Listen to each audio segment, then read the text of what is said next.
Check 1 2 1 2. This is your boy Levelhead. This is the Live and Level Gamers podcast, episode 139. We are back in your ears, all beats on the intro. I have TV yours. Minus K-Pop, minus Jedi Knight. Hopefully we get up on the side in the near future. But without further ado, let me let these dudes introduce themselves. Go ahead, okay, it's been a minute, so go ahead and introduce yourself. Go ahead, introduce yourself. Well, I guess I'll go first. D2K back in action. Been a long time, so I'm back here to do another podcast. See how y'all doing. What's up? That's what's up. It's been a minute. It's been a minute. Go ahead, keep Norris. Hey, what's going on, everybody out there in video game land, YouTube land? Let's get it cracking tonight. I'm gonna come up with an intro one day. I need to get back on it. I kind of let that stuff fall to the side. I need to make one for this podcast. But yeah, man, welcome back to the Live and Level Gamers podcast. What's been good, D2K? I didn't hear what you said. Cut out. I said, what's been good, man? It's been a minute since we got to hear your illustrious voice. What's been good, man? It's been okay.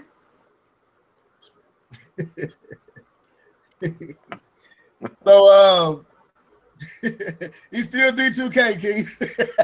I see. Man, a few words until we get to them topics. Then he light you up. But no, man, good to have you back on, man. I was curious if you taking a hiatus, what was going on. So it's good to have you back. A lot has taken place. So we was talking about this a little bit before we went live. So give your take on Black Panther, bro. What did you think about it? It was okay. It was entertaining. I would say that as far as solo MCU movies, I'll probably put it behind the original Iron Man and above everything else, because I actually went back and said, did I like this movie better than this one or this one or this one or this one?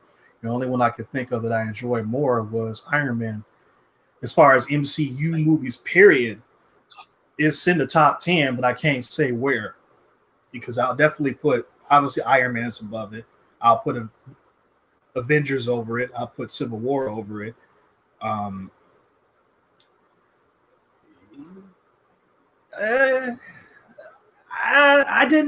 don't know. I think I'll put it over Avengers 2, the Ultron movie. I think I enjoyed it better than Ultron. So I'll probably put it maybe like number 4 in the entire MCU. I thought it was beautifully shot. There's some things about the storyline that kind of bothered me, but I already knew going in that those things were going to be there, so I didn't let it. I just tried to enjoy the movie for what it was, and it was a good movie. I like the actors. Michael B. Jordan's a darn fool. He had me cracking up through the whole movie. Hey, it was done very well. I was happy that it turned out really good. Man, I'm just happy that it's killing at the box office right now, bro. Domestically, it's already at 428 million, and globally, it's at 763 million. So it's gonna crack that billion probably in a week or so. It should be well up as one of the $1 billion grosser, man. That's pretty dope. That's pretty good. Well, to me, I was looking at it from the standpoint of how is this setting the table for Infinity War, because we already know the last trailer that we saw that it starts off in Wakanda. Yeah. So I was trying to see how they're going to turn this, and they didn't really do a lot of foreshadowing in the movie itself, but in the Easter eggs they did. They explained a lot more about what happened with it's been out a couple of weeks. I can start talk about it. The having with Bucky. Yeah, we talked about it last week, so you good. We already Me, Keith, and K-Bomb already went into our spoiler rich opinions on it. So you good?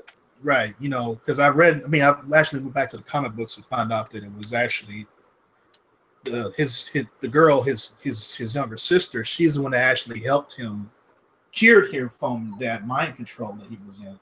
So now he's free to do what he needs to do in Infinity War. He doesn't have to worry about those code words making him snap and go turn to a killer anymore. So I thought that was kind of cool, but that's the only real foreshadowing that he did. Now, does the Infinity War start in Wakanda, or is it going to end in Wakanda? I don't know, but what I think is going on is I think that there's two things. I think that because it's real interesting how Thanos shows up without his armor on. And I'm thinking that he may be wanting to use vibranium to make the suit. And also, it's possible that that meteorite that crashed is hiding one of the Infinity Gems. That's what I think. That's probably the main reason why he's going to Wakanda, because one of the Infinity Gems might be the source of where the vibranium is coming from.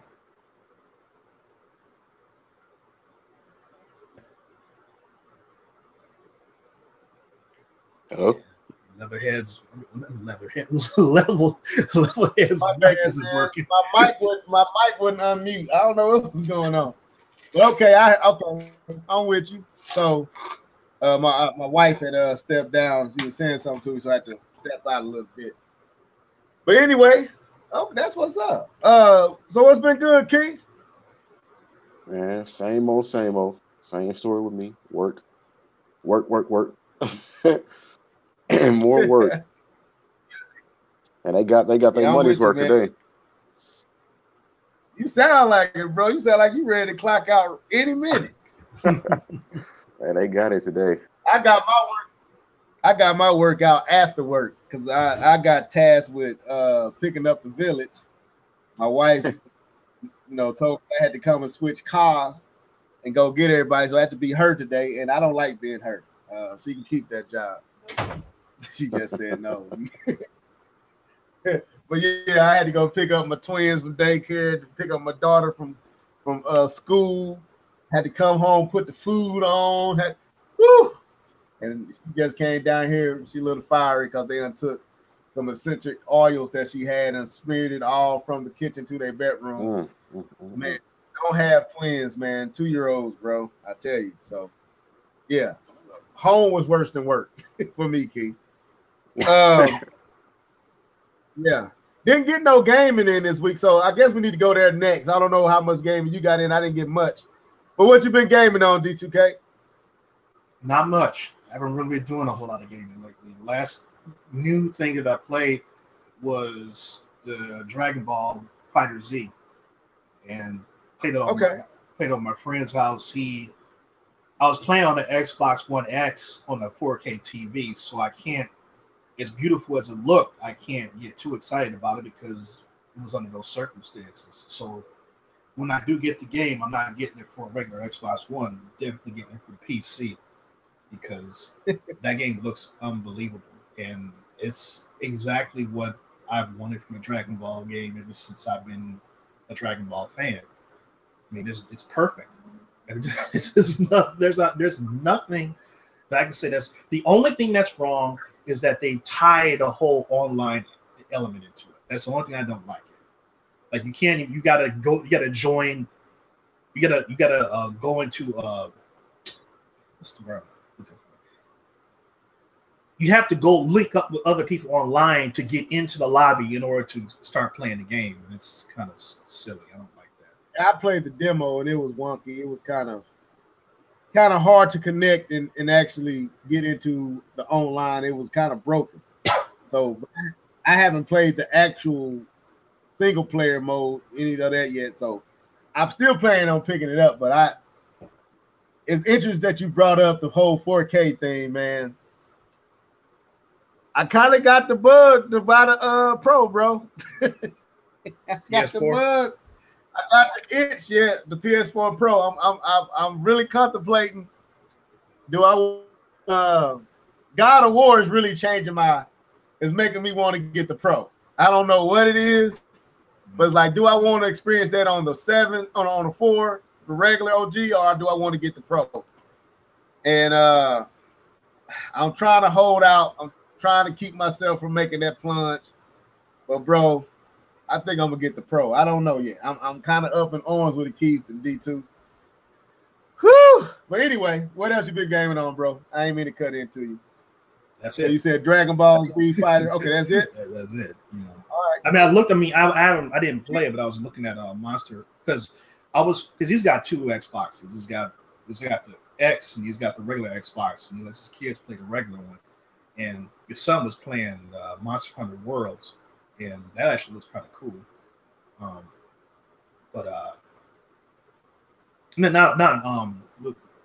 on the Xbox One, but on PlayStation 4. It was playing Monster Hunter Worlds, and I'm like, that looks pretty good. It's not my thing, but it looked really cool. So okay, that's one. But other than that, I haven't really been messing around with gaming too much. I've been too busy. I understand that, man. Grown man life. I'm with you. That Monster Hunter World do look good though, but I ain't ready to make that plunge either. So, but one of them, I'm definitely gonna be making the plunge come April 20th. Labo ain't gonna be gotten, but that I don't even. Really, I'm gonna have to wait on Labo because on the 20th is gonna be God of War all days. Anyway, go ahead, Keith. What you been gaming on, bro? Eyelids, sleep. You say eyelids? Yeah. All right, man. I haven't been playing much, but I've been keeping my ear to the game. I've been looking at a lot of stuff. So I'm gonna use my opportunity to say what I've been gaming on to tell you guys about Humble Bundle. Has some great deals going on right now, and there's some great deals on Steam right now. So if anybody's interested, I know Sega has a deal where they have like Bayonetta on sale for like $9. I think it's $9 on Humble Bundle. And what's that one game? Vanquish. They got that on sale for like $9. So if anybody's interested, and they also got Activision. That I was looking at them Activision games, like, man, I don't like any of these games. It was Call of Duty, and what's the other game that they got out? Destiny. I was like, I'm not gonna be buying none of that. They make anything else? I don't know. That's the question. Do they make anything else? But that Vanquish is actually going to be one of the free games on Xbox Live. Oh, okay. Yeah. But yeah, I haven't been playing on anything, so that's it. Well, dang it. This is going to be one of them casts. Because I ain't played nothing either. I think the most I played since we last talked. Look, listeners, I apologize, man. We just got lives, man. We got kids. You heard what I just went through. I had to pause because my wife came down here because my kids got on her nerves, so I had to pause to address her to continue to talk to you. This is our life, and sometimes gaming ain't a part of it. Even though we try to be faithful on Thursdays to talk about gaming, sometimes we don't get a chance to game, folks. So for me, I bought Bayonetta 2. I downloaded Bayonetta 1. I maybe played about 15 minutes of Bayonetta at the most. I looked at the eShop a few times this week. That's all I've been gaming on, man, is the eShop, looking at what's new in the eShop, and I play a little bit of Bayonetta 2. I mean, the original Bayonetta. That's been about it. You didn't have the game before, did you? You didn't buy it for Wii U. Yes, we're going to talk about that. Yeah, I did. I had it before, and I probably... Anyway, I'll explain myself later. DK, why you had to bring that up, man? Why you just let me slide? I feel guilty. Anyway, so, but in this conversation, I want to bring up, I want to buy Payday 2. I want it, but I'm seeing that if you buy the game, you got to have a crew of people that you game with that also has the game to fully enjoy it the way it's supposed to be enjoyed. because I don't want to jump online with a whole bunch of randoms with the situation of not being able to communicate with them. It says it takes the whole joy. A part of the good thing about the game is taken away from you, or not allowed. You're not allowed to experience it because of the online voice chat situation. So I'm trying to convince Keith, K-Bum, and my boy D2. I mean, my boy King Cooper to get this game so that I can get it, so that we can jump online. But after I looked at the price of it on the PlayStation 4 and Xbox One, I feel like it's not right to ask my friends, to ask y'all to buy the game, because the game is on 18 some bucks over there. Like, you can find it in some places for like 11 bucks, but it's $49.99 on the Switch.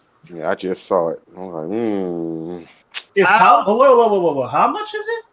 $49.99 on the Switch. Okay, what does it do? Extra? You get take you with get you. it with you. look, hold on. No, I don't look. I know, Cat. Look, I'm a big fan of the Switch, and I like the luxury of being able to take these games with me. I really do. But they gotta work on the pricing, bro. Like they gotta work on these games that's been out for a while. They got to get these prices at a price that makes it worth your time. Like, I can't see paying $49.99 for a game that's only $20 over here. It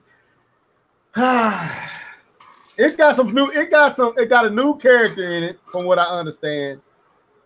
I don't know, man. I want to get it, I really do, but I'm like, should I get it on the Switch? Or should I get it on the 4? I don't know, man. Or should you get it at all? Or should I get it at all? So, but I've been seeing a lot of people playing it. It looks like it's fun, especially if you can get on. If I can get on with you guys, and I can know that I can jump on with Keith, I can jump on with D2K, I can jump on with K-Bum, King Cooper, and I know I got somebody to talk to collaborate with, coordinate these heists and these bank robberies, I'm all in. But if I ain't got that assurance, that $49.99, even with them wanting to do it, it's still a little like, I might trade some stuff to get it. But so did they get the voice chat situation straightened out? Because I haven't really paid attention. No, we don't know what's going to happen. They service is going to be available. What is it? Keep September? Yup. September, $20. Yeah, so you start paying for it in September. So we hoping, because they haven't told us what we getting in the service. So we hoping that voice chat is dealt with by that time, or at least dealt with when you buy that.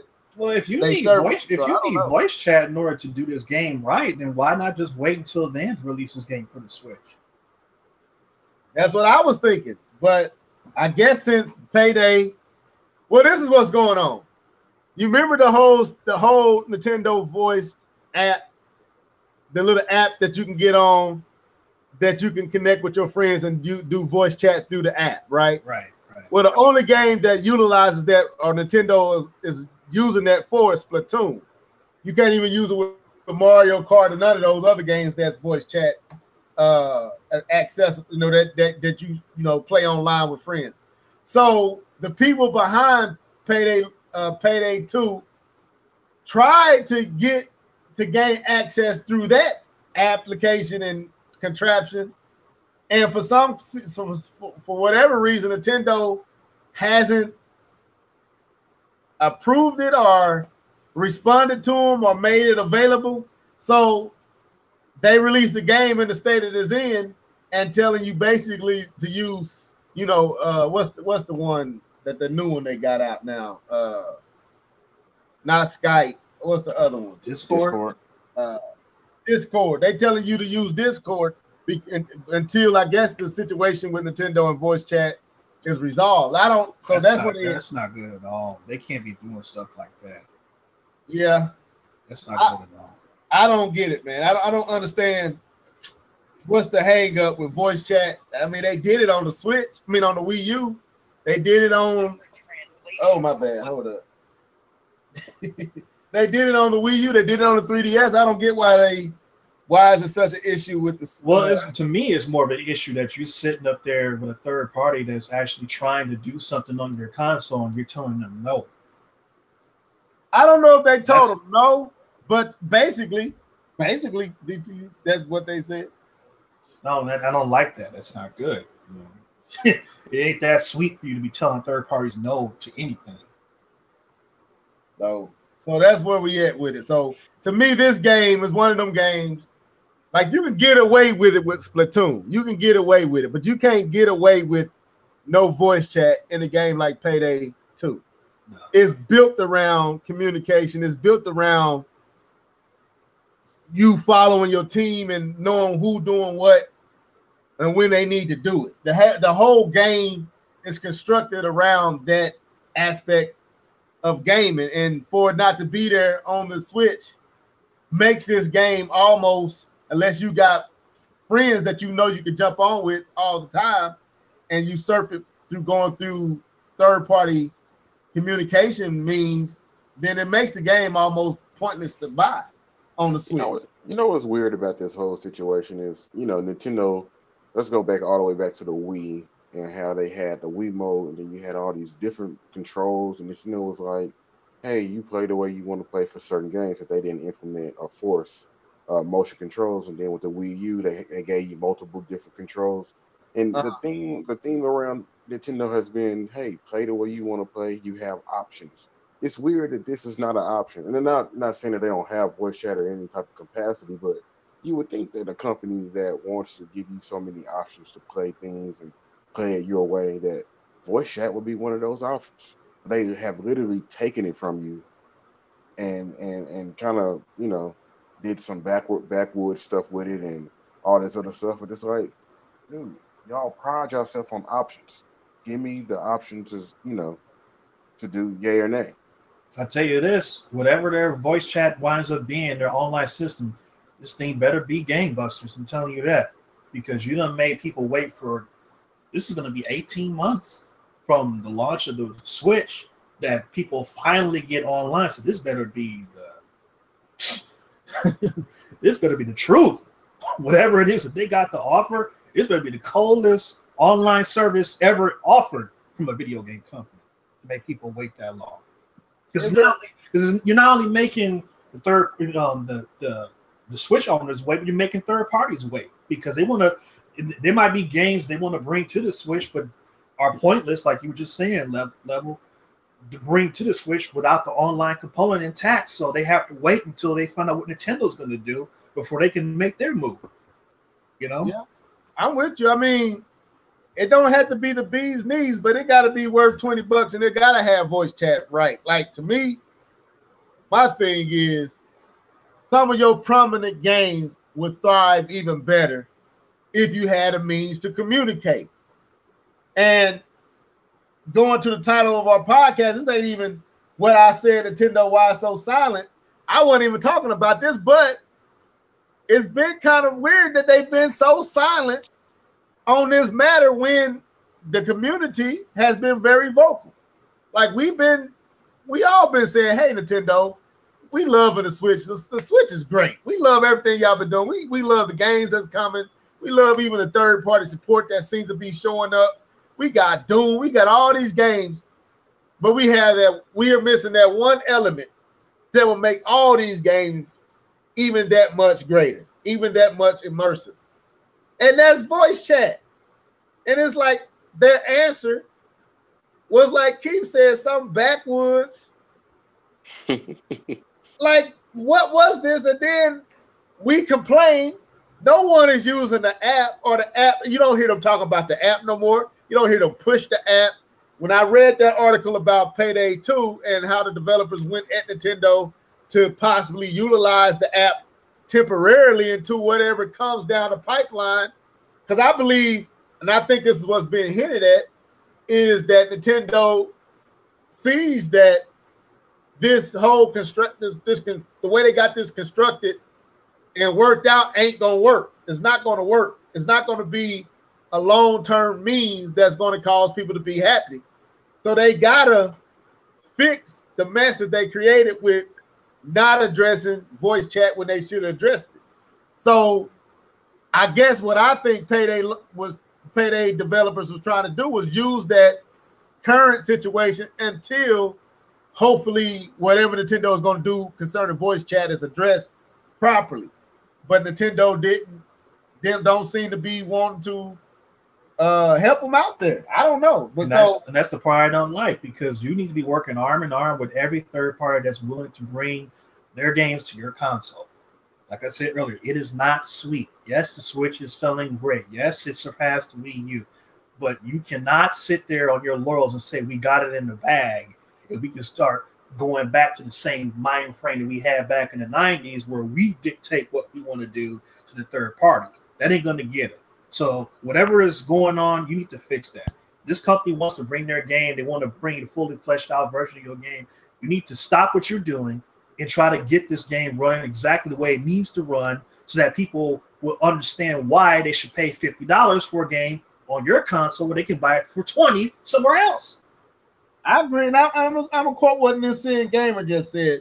He said, I personally think voice chat isn't ready on the Switch because they didn't think they would need to deal with it because they wasn't expecting the phone app to flop so bad.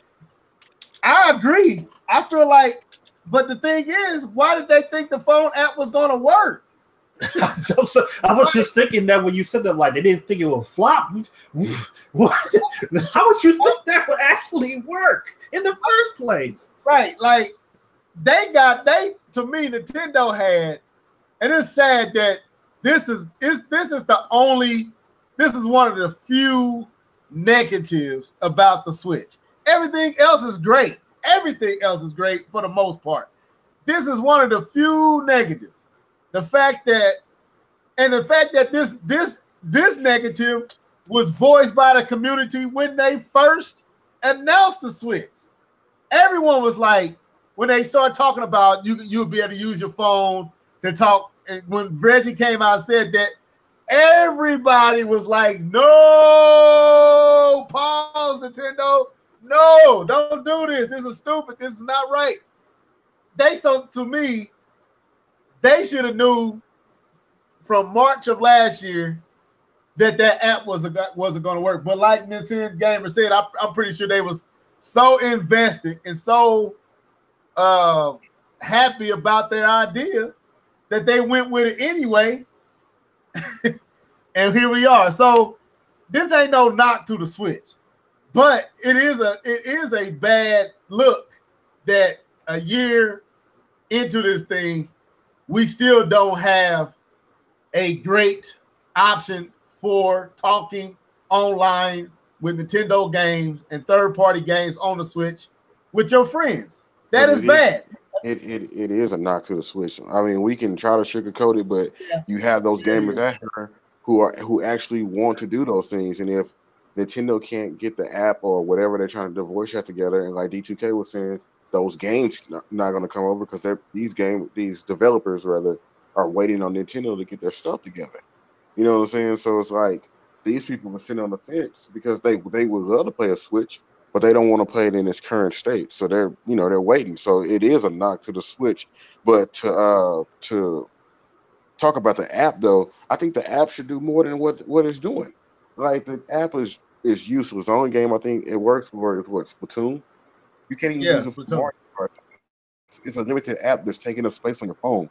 Like if you're gonna give me an app, Nintendo, at least let me buy games with it.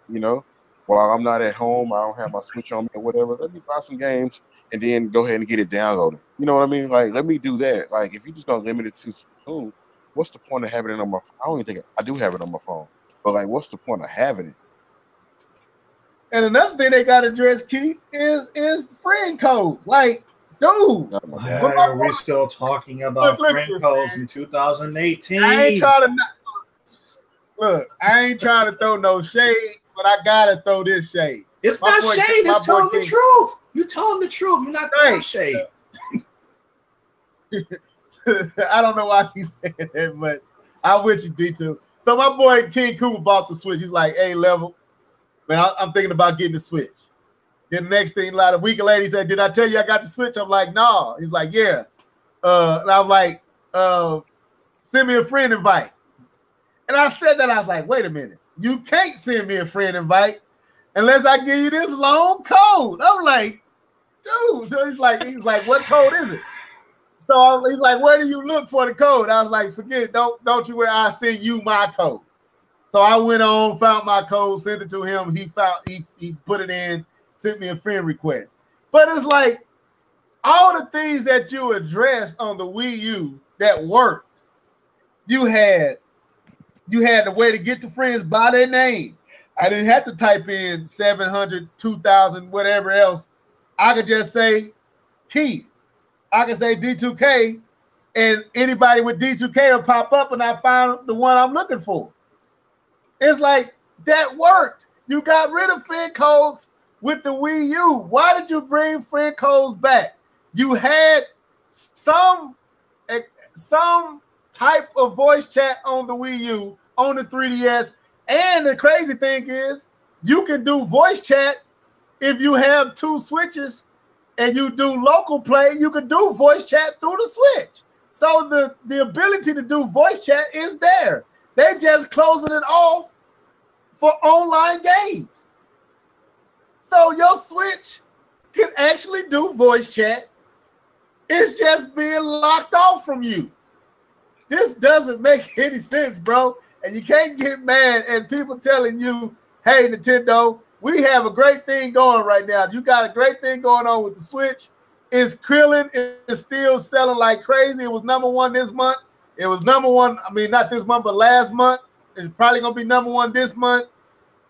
See, like third party are starting to listen to you, acquiesce, and starting to bring their titles over. We got Wolfenstein coming. We got Doom already. We got Payday 2. All these games that need voice chat.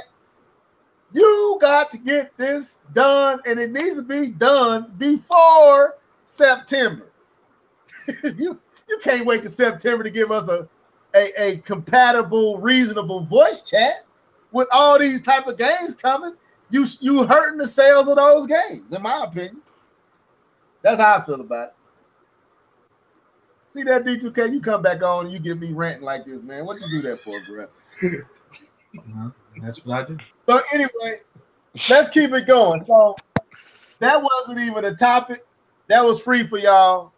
It just went there. So let's get into our topics. So me and Keith was talking, and we noticed, and I don't know about you guys, and I'm pretty sure there's going to probably be a Nintendo Direct this month. That's already being rumored. But Nintendo has been a little quiet for the most part since that last Direct. They've been a little quiet on some things.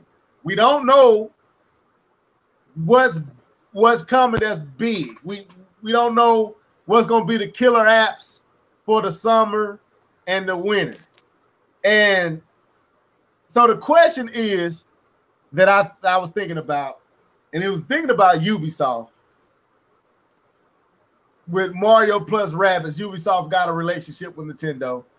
What's another game that can come from Ubisoft that would be an exclusive and a killer app?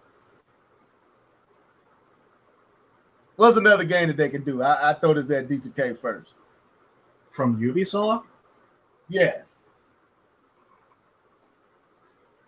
I don't really know. Something that could be exclusive, it would probably have to be some type of a crossover between Rayman and Mario. Or and I don't know. I mean, I can't really think of anything that they do because I'm not really that familiar with Ubisoft's IPs to say this would do good as exclusive on Switch, because you never know. I mean, I didn't think that Mario plus Rabbids would be as successful as it was. Not to say it's super successful, but it did. You know, people did enjoy it. So it might be something, you know, off the wall that people aren't thinking about like that, because nobody saw that coming. No, nobody saw Mario plus Rabbids. You're right on that. So it might be something, you know, it's not going to be, you're not going to see no Assassin's Creed or anything like that. But, you know, I mean, you know, I don't know. I mean, you got the Rainbow Six and Ghost Recon, and they got a lot of shooters and things. No Far Cry comes to no Switch.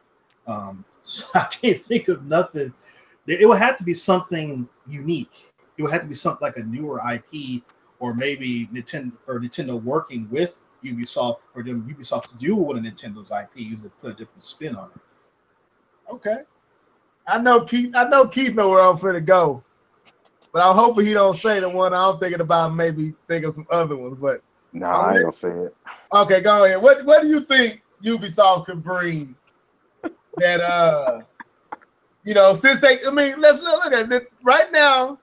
Out of the third party, yes, we know Bethesda with Doom and Wolfenstein and Skyrim, and who else? You got 2K with the basketball, but they flopped with WWE, which I don't think it was their fault. I think WWE, far as the McMahons, I think they put pressure on getting that game out before the holidays. That's what I think happened.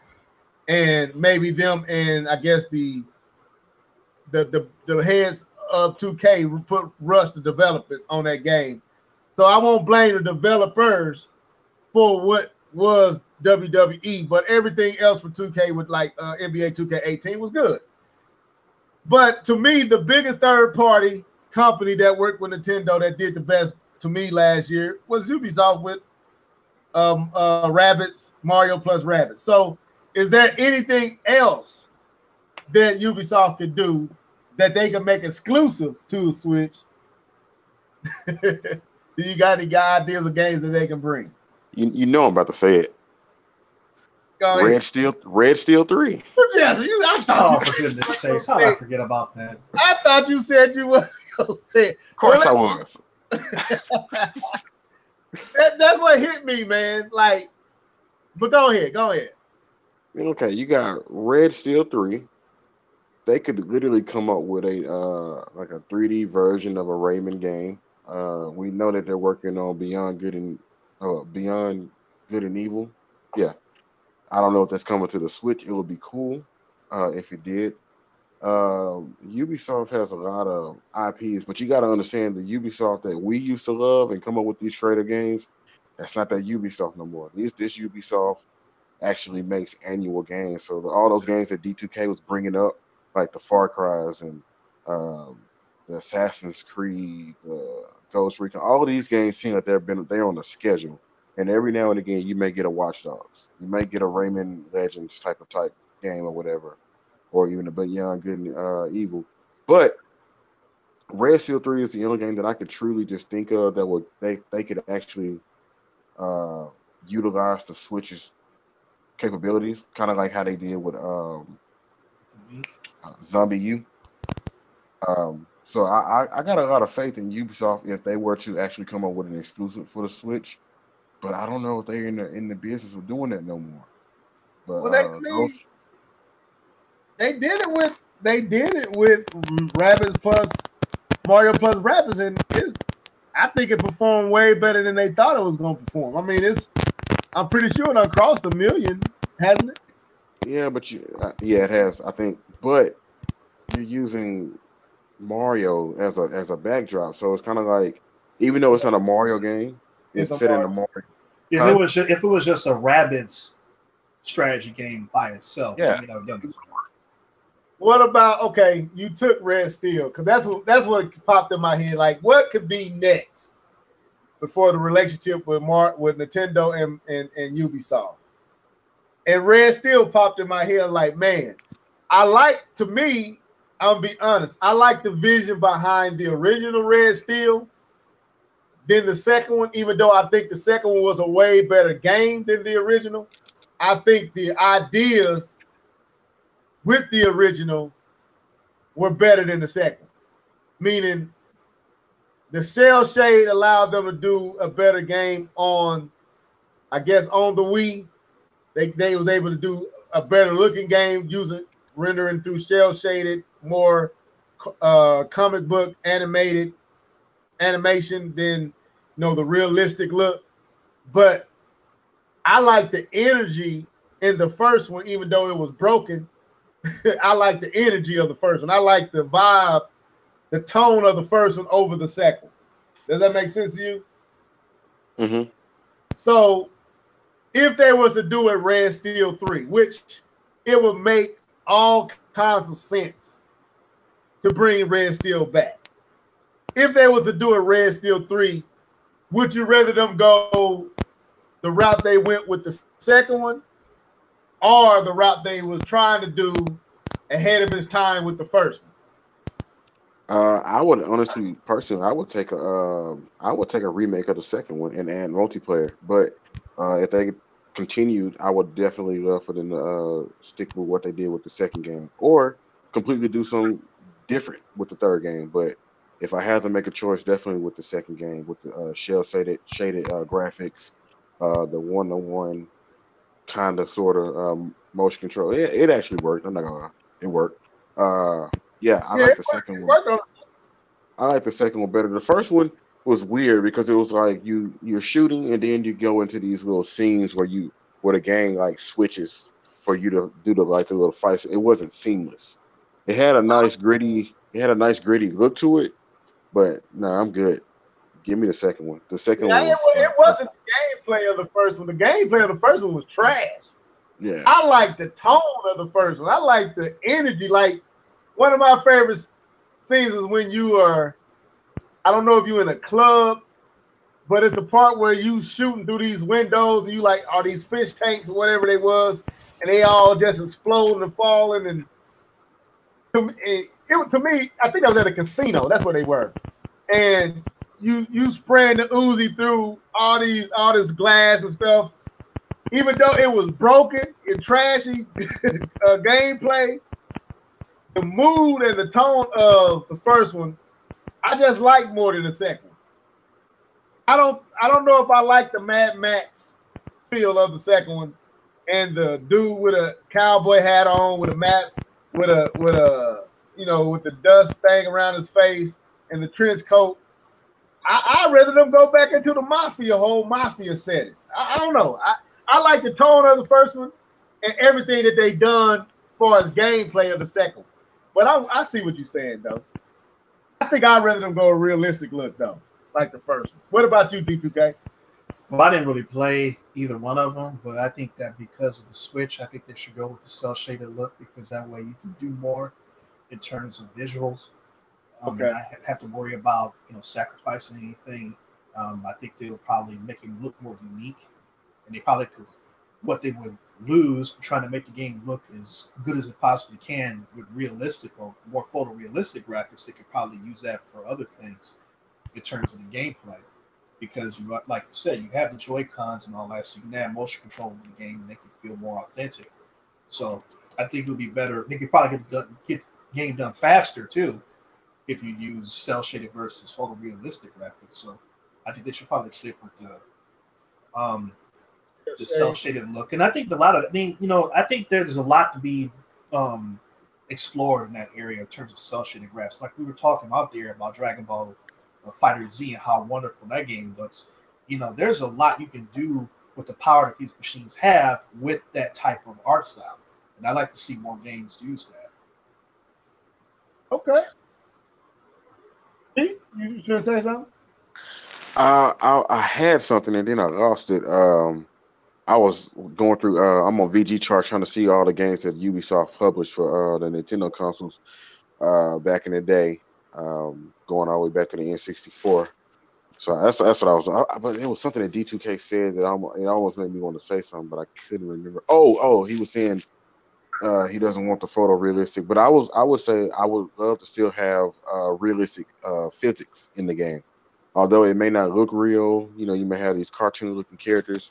I still don't want to be in a cartoon world.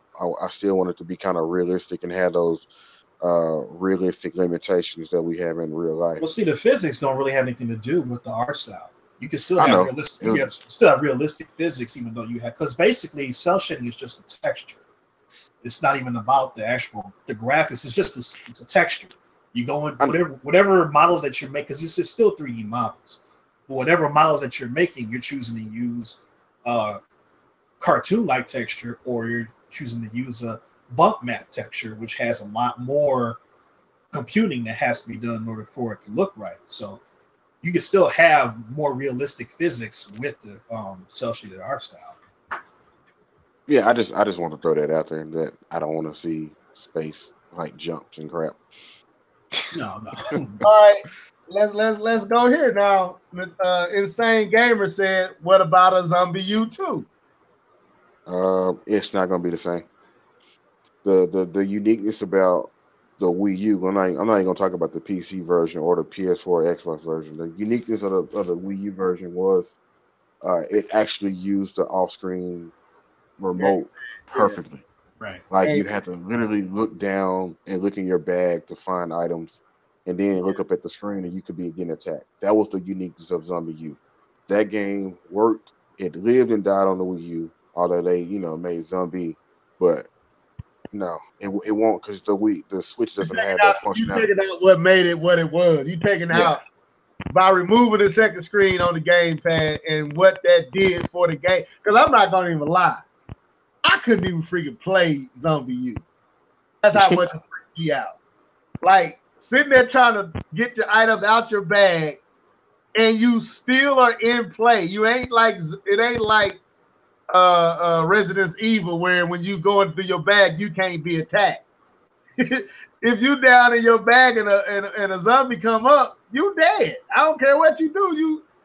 That was the beauty of the game. Yeah, it was dope. And dude, I could not get through Zombie U, man. That was to me, that was one of the most underappreciated games on the Switch, and I think on the Wii U, and I think it only got hated on because it actually was one of the few games that made the second screen dope. It was one of those games. It was one of because you don't see that much anymore from anybody, but it was one game that you consider this developer developed this game from scratch specifically for this console. Yeah, and you don't really see that happening anymore. Not even for Nintendo. They add the elements of their games, of their hardware into their games, but you can't look at this and say this was specifically designed for the Switch and nothing else. You could play all the first party games on the Switch on other consoles and it would be still fun. But Zombie U didn't translate at all anywhere. You just couldn't do it. And when they moved it over to the PlayStation 4 and Xbox One, it was just a zombie game. What made it great, you lost it because they didn't have that second screen option. Go ahead, Keith. You was going to say something, I thought. I thought I was. Man, I be forgetting what I be wanting to say. Oh, yeah. But speaking of Zombie U, Outlast is on the Switch, by the way, for those who don't know. Outlast is a game similar in like scariness, but I don't think you can attack in that game, but it is on the Switch for those who want to play. I need to follow my remote. My mouse about to die. Let me ask this. Okay, we know that we ended up getting Zombie U. But what if Ubisoft actually brings the game that they were supposed to bring, which was Killer Freaks from Outer Space, but if they actually made that game a reality? No. It's not, because they already No. They don't need that. No, you don't need to do that. I wanted that game, man. I wanted that game. No, you didn't. Man. No. I think I did, man. No. That game looked cool, bro. No, it didn't. No, it looked awful. You know it. No, bro. I like the stuff like that, man. I mean, that was a gag game. I mean, I think they were just actually messing around with some ideas, and that was their working title. And they finally just say, okay, now that this actually works, let's go ahead and do what we really wanted to do, which was a zombie. Okay. Because seriously, that game would have flopped so hard if they actually made it. Yes. I don't. I disagree, because I think they was implementing. They were implementing the multiplayer aspect of the game, and it was going to be heavily focused with multiplayer. But I think Nintendo's infrastructure on the Wii U. But I think Nintendo's infrastructure killed that game. So That's what I'm saying. If they had went ahead with that, it would have been a disaster.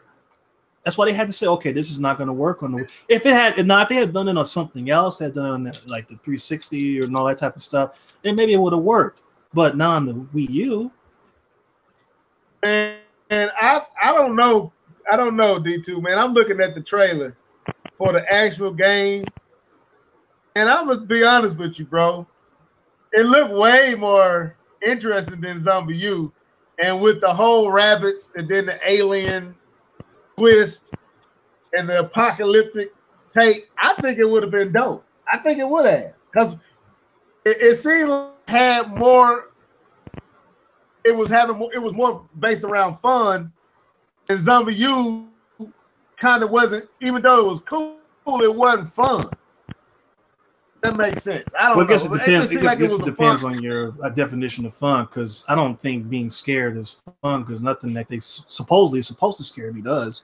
So like horror movies don't scare me because they're not scary. So it's not fun. So I guess it depends on what you declare fun to be.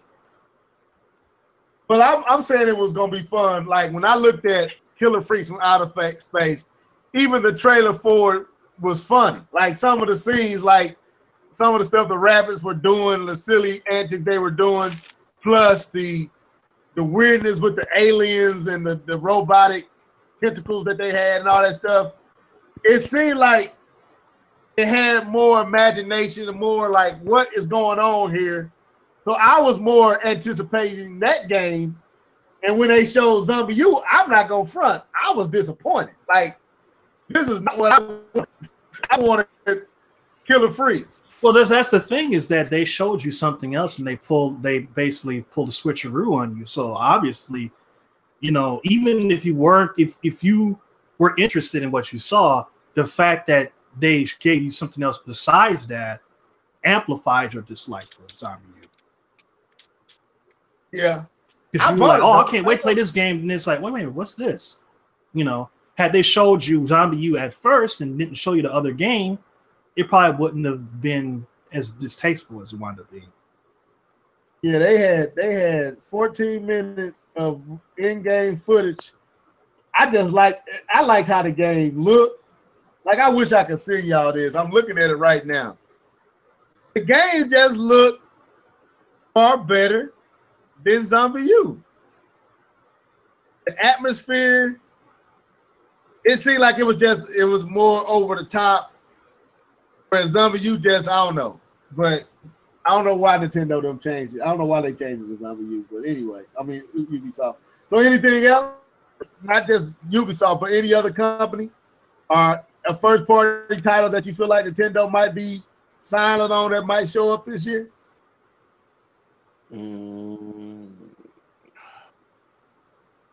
First party title. What's the guys? What's the guys that do the? Well, they don't need. I was going to say something about F-Zero, but that don't make sense. The indie developer. I was like, just go ahead and let them do it. Shannon? Yeah, but they don't make sense. Are you talking about Shannon? Yeah, that's what I was talking about. Okay. Yeah, I don't know. They've been extra quiet too. What about that Pikmin title that's supposed to be basically almost done? The Pikmin 4. I thought that was a 3DS game. They're like, hey, well, I thought they said that wasn't the one that if it was, that's messed up. he never. I don't think he ever said. But I thought 4. He said the next Pikmin game. He never said Pikmin 4. Am I right? People assumed that it was Pikmin 4, but maybe he did say it at some point. But I know everybody assumed it was going to be Pikmin 4. I thought he said the next iteration. Well, then that would be Pikmin. I hope he didn't say the next Pikmin game was almost finished, and he was talking about what came on the 3DS. I hope that wasn't what he did, because that could be a great title for the summer. To me, a Pikmin game would. I mean, it certainly would be a huge game for the Switch, because that's one of those pick up and play type games. That's the whole thing. The experience about the Switch is that I said this before on previous podcasts, that Nintendo makes games that fit the portable gaming experience. There are games that you can pick up and play and have fun right now. And Pikmin is a game that is one of those games you can play a couple of rounds on your lunch break and then put the Switch down and go back to work. So that's the type of game that can help sell Switches even more. So I would think that if it's going to happen, they'll probably announce that at E3. I don't expect to hear anything about that beforehand or anything else that would be huge. If there is a Nintendo Direct coming, I wouldn't expect to hear too much other than just a couple of indie titles here and there, or maybe one first-party game that's coming out before or close to around time E3 comes out. So that's how I feel about it. Oh, I'm sorry. I was actually trying to see if he actually quoted and said Pikmin 4. I still don't know. What was the question? I'm sorry, I was reading. I said, what else could be?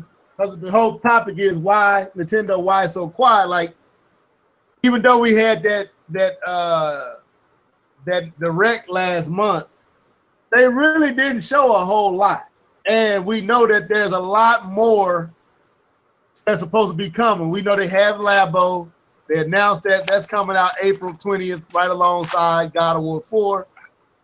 I won't go back into that again. If you missed what I said about that, listen to the podcast from the beginning. But beyond Labo, did they say Bayonetta 3 was coming this year? I know a lot of people assume it is. I don't think they said that. Said what? Do we know? Bayonetta 3 coming. Bayonetta 3.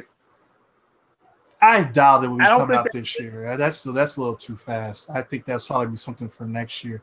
Because you don't want to load up too much. You want to space it out a little bit, because especially if I guess it depends on what they have coming in terms of their first party. If Pokemon's coming out this year, that's going to block out a lot. A lot of people are going to be like, I'm not thinking about the rest of the stuff. I'm playing Pokemon. So, is it coming? I don't know. I'm just saying if it is, other people might say, well, and that's the whole thing is that Nintendo, it's like a double-edged sword, their first parties. Their first parties are so strong that they sell a lot of units, but then other games suffer because they're so strong. So they kind of have to work with third parties and say, okay, well, we're coming out with this game here, so you might want to wait a little bit or come out a couple months before, so you can, get your little sales in before we drop our bomb and just annihilate everybody, Yeah, I'm just saying, like with the year that they had in 2017 and coming into 2018, and they want to basically match or even exceed what they did last year. Have we heard enough about what's coming? Because we knew what was coming with last year. We knew what was coming pretty early. We knew we was getting Odyssey early. We knew Breath of the Wild from the beginning of the system. We knew Mario Kart 8 was coming. We knew Orange was coming. We knew Mario plus Rabbids was coming. We knew Xenoblade Chronicles 2 was coming.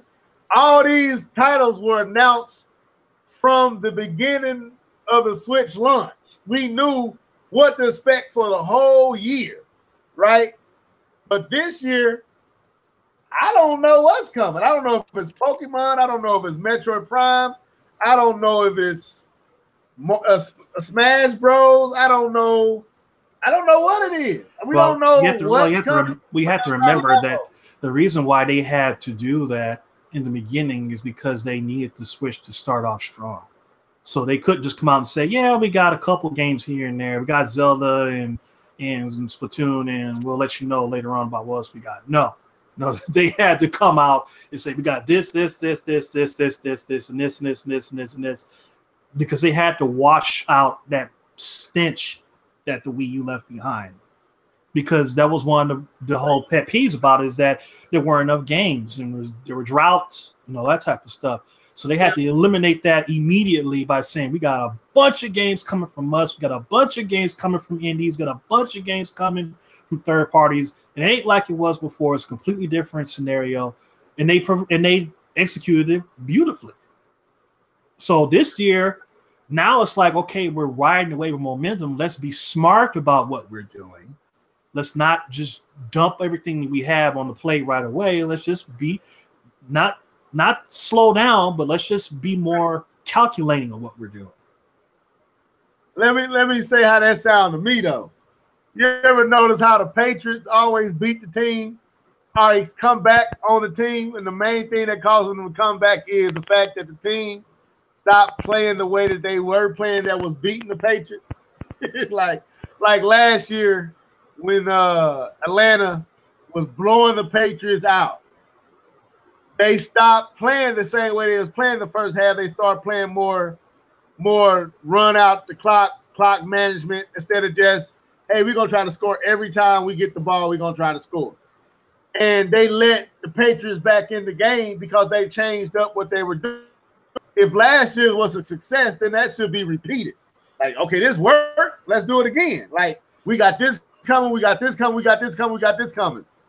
That's how I feel like they should do it. Well, the thing is that you can't do that. You have to remember that this was something they've been building on for years. It wasn't like they just made all those games in 1 year. They were working on a lot of those games that came out last year for the Switch for years. And that's the reason why, because they weren't doing anything with the Wii U because it sucked. So they had plenty of opportunity to push all that development to the Switch.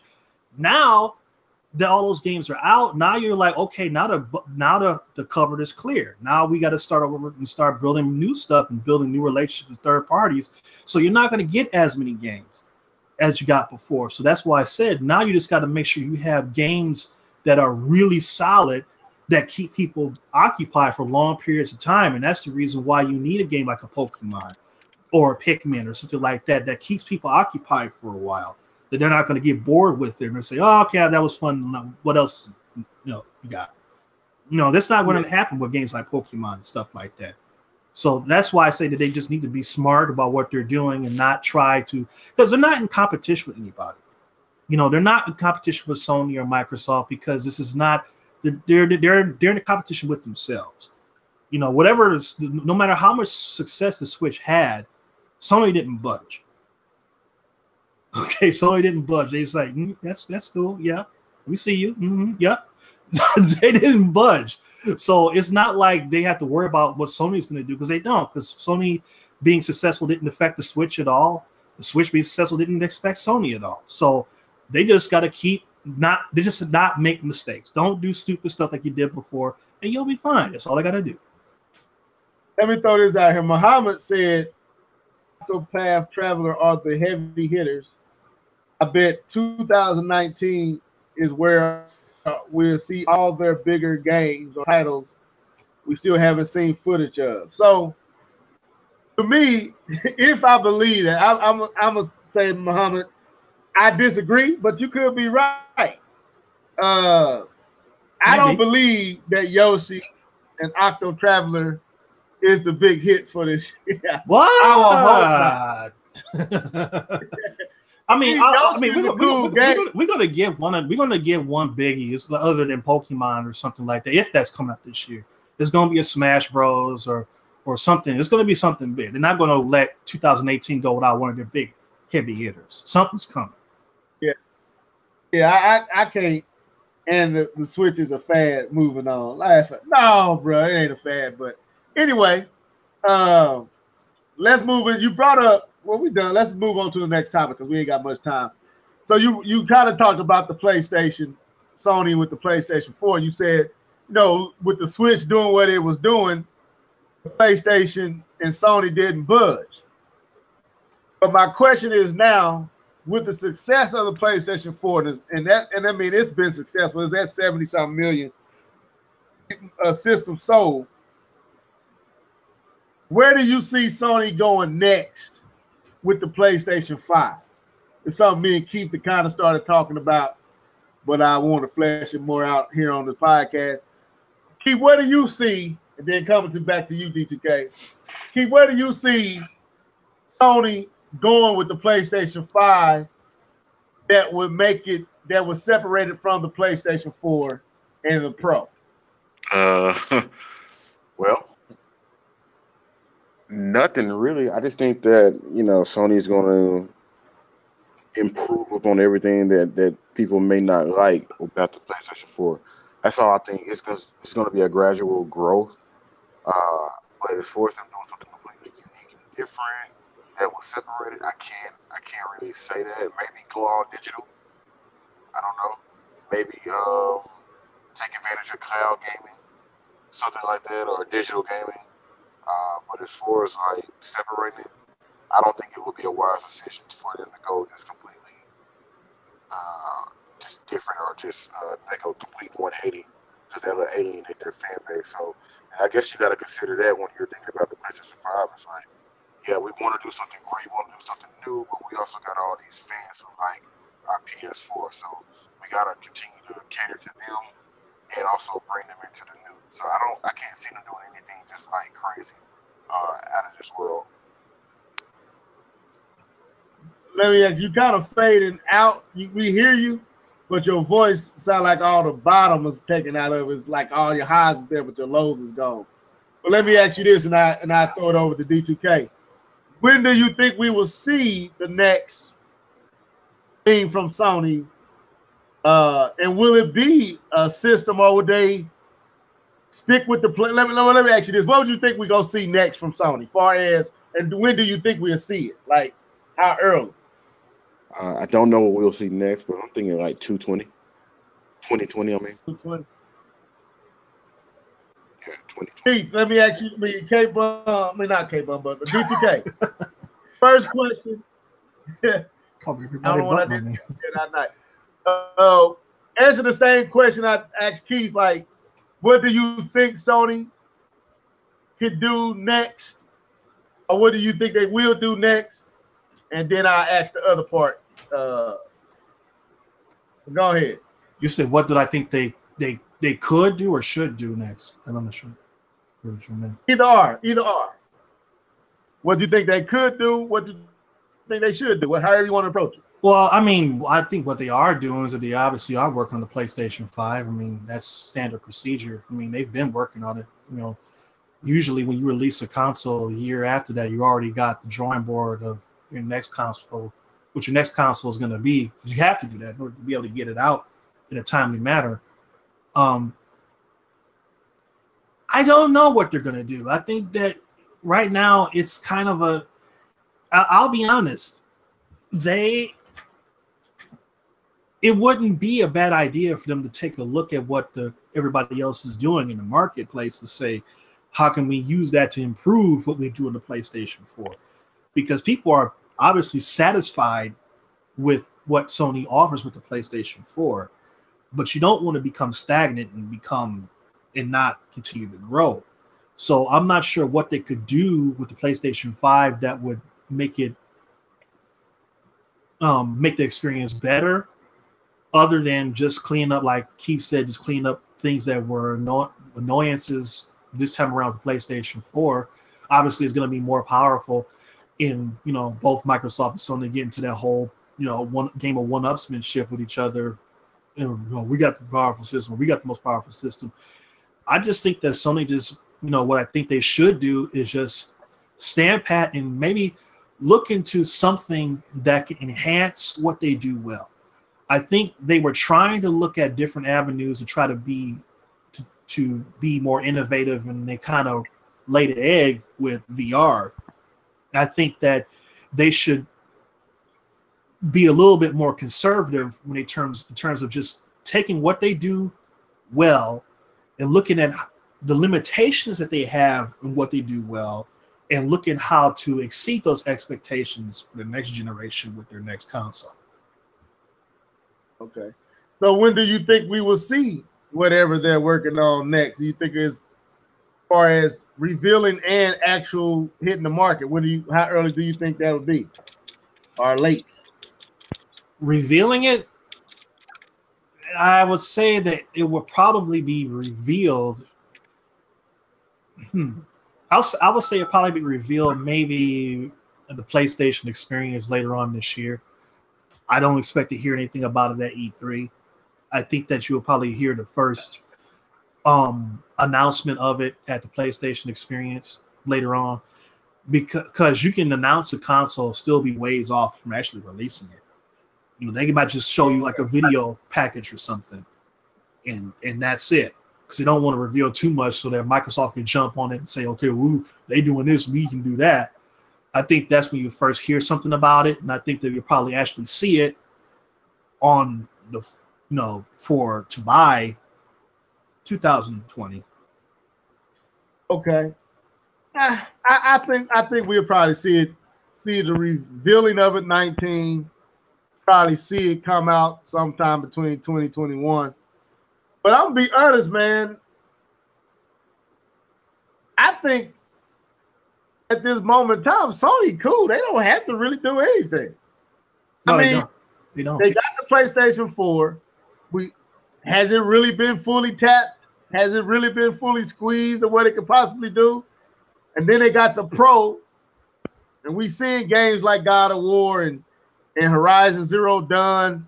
That's really impressive, even to PC levels. It's still impressive, and with the Pro, it's still impressive. Now we can go to the whole frame per second, all that stuff, but I think even at this stage, in order to get to the 4K 60s, that's gonna take a lot of computing power, in my opinion. And I don't know if even 2019, 2020 will still be in a space of where they could give us something that's affordable that can do that level of graphics, hold that consistently and well. So I think they can rest on their loyals with the 4 Pro, keep pumping out great games, and maybe give a handheld a shot again. I throw it over to Keith before he jump out of here, because I heard him say, I don't know. You don't think so? No, not with the handheld. They should just not even do that. But like you just said, Sony can rest, keep pumping out good games, because like no matter what people want to say, because I listen to a lot of people in this community, and they say, oh, Sony games, they're just movies, they're just that. Some people like that. Every game doesn't have to be the same. Every game doesn't have to be Nintendo-esque games. And Sony's fan base loves their games, obviously. And not only that, they also get every third-party game. So it's like it's the best of both worlds. So all they got to do is just keep bringing out new games, new storylines. Like, K-Bone was talking about like 2 weeks ago. Like, he loves those storylines. And that's what honestly, and I think you're going to like this level, if you tie in what you were talking about with the movies, what he was talking about with the stories, think about it. If we just keep making games and keep giving them new stories, just like if you were going to the movies for a new movie that you wanted to see and the sequels, people are going to continue to want to eat your content. Well, not eat your content, but buy your content, and that's what Sony does. They continue to give you new stories. Like, I remember when I played The Last of Us for the first time in that opening scene. I was like, this is brilliant. Companies aren't doing this. Microsoft isn't doing it. Nintendo show ain't doing it. So it's like all they have to do is just keep giving the fan base new stories that they didn't think would ever be in video games. Like right down here, it has Beyond Two Souls. Like, that's not something that you would see in a video game normally. You know what I mean? Let me jump in here. Remember I said on April the 20th, I'm buying what? God of War. Do you think I'm buying it because of the gameplay? I'm buying that game. Dude, I'm into the story of God of War. I literally said, I follow this channel on YouTube that's been breaking down each God of Wars from Ascension all the way up to 3 and going into where we currently are, and all the Vita and I guess PSP versions and where they fit into the story. And dude, like, the storytelling of God of War, the storytelling of Last of Us, Uncharted, like, literally that's what kept me playing Uncharted. Was not because the gameplay got repetitive and kind of boring towards the end of Uncharted 4. But the storyline was so compelling and so interesting and intriguing, I had to finish the game. The Last of Us, the same way. It wasn't the gameplay that kept me playing. It was trying to figure out what was going to happen to this girl. What was going to happen to this dude? Was we going to make it? Was we going to survive? Was she going to live? Was he going to live? Like, I had to flesh out and find out what was going on. God of War 4, dude, I'm trying to find out what's going on with Kratos and this Viking mythology that he finds himself in. What happened to what happened in God of War 3? How did he get to this place? What happened to his wife? What's going on with his son? Is his son going to fall victim to the same thing he fell victim to and try to kill his father? Because you know anything about the God of War storyline is the son always tries to take out the father. Zeus took out the Titan. What was Zeus' father's name? Whatever that Titan is. He killed. He subdued that Titan, and then Kratos. Yeah. He took him out. Kratos took out Zeus, and this is the plight of that family lineage. Now the son wrestling with his God essence inside of him, and who Kratos hasn't revealed to him who he is. Will his son now want to kill his father? Like that's why I'm not buying Labo. I'll eventually get one of the Labo kits, but it won't be on April the 20th. It's gonna be God of War 4 for me all day long, man. So I'm with you. Like Sony does stuff, and like I said, every company has their niche. They what they do well, and this is what Sony does well. And to me, right now, they really don't have to do anything. I know a lot of people think they will, but we did get the PlayStation 4 for a long time, and not the PlayStation 4, but the PlayStation 3 for a long time, and we got the PlayStation 1 for a long time. So PlayStation 2 was on the market for 13 years. And that's what I meant. I said PlayStation 1, I meant PlayStation 2. We got PlayStation 2 for a good long time, 7-8 years before the 3 showed up, and then the 3 stayed on the market for about 8 years, 7 to 8 years before the 4 showed up. So it's quite possible that we won't see another PlayStation home console for another maybe 2021 or something like that. I think I wouldn't have no problem with it. Well, they certainly don't need to. I mean, they don't need to do anything. I mean, the PlayStation 4 is going to continue to sell because, like you said, none of these consoles have been maxed out yet. Not even the Xbox, regular Xbox. You know, it's just to, you know, sometimes people do things just to do it, and that's usually not a good idea. I mean, right now, technically, they're in that window of releasing a new console 5 to 7 years. But they don't necessarily have to do anything. And, you know, you don't want to mess up what you have right now. You should make sure you can do everything you could possibly do with the PlayStation 4 before you mess around with anything else. Yeah. Let me ask this and we get out of here because I know Keith got to get out of here. Do you feel like if they stick with VR, do they need to work VR into the main whatever's coming next? Should it be a part of that system and not something you buy on the side of the system? I think they should do something with VR, some type of software, because you had a lot of people go out and buy it, so they got to do something for them. Well, that's what it means. Like, should they make VR? Should they make VR be in the system, like itself? When you buy it, it's already there. No, we've already learned from the Sony Microsoft crowd. They don't like that.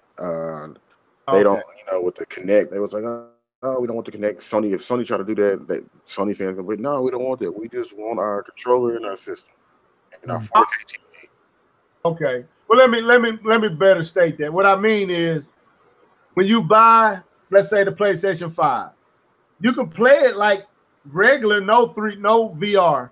But if you want VR, it's already built into that box and everything. VR ready? Yeah. Oh yeah. Always, anybody, I don't care who you are, always future-proof your console. Always do something like this may happen. It ain't happened yet, but it may happen. So let's put something in there where we can utilize it for later. And it may never happen. We ain't got to say anything about it. You know what I mean? Yeah. Kind of like HDR. Like HDR may never take off, but we're gonna be ready for it when it does come. And if it don't come, we didn't have it in there. And also, don't it shouldn't be a disadvantage to the consumer because you putting something in there and then you marking up the price and you never utilize it. Right. Okay. Well, all right.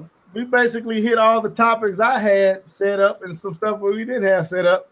And since Keith Norris got to go, I'm gonna let him sign out first. Oh man, it's been a good Go podcast. ahead, bro. I apologize, man. I gotta dip out. But yeah, it's a good podcast. Hopefully next week I'll be like, man, I played this or I played that. So we'll see if life don't get in the way. No problem, man. I was shooting for around this time anyway. So when you alerted me to that, I was like, cool. That gives me the opportunity to bring it to a close there anyway. So no problem. Me and K-Bum got off at this time last time, and it just felt better to get off now than 45 minutes from now. So, but go ahead, D2K. I don't like to sign out stuff, so I'll just say bye. This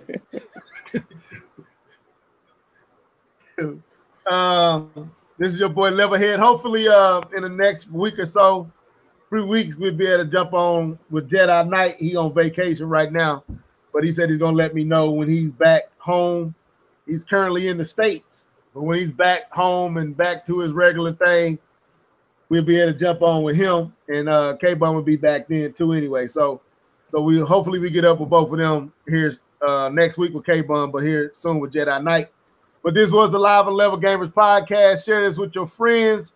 Make sure you comment in the comment section, whatnot. Hit that like and subscribe button. Until next time, folks, deuces.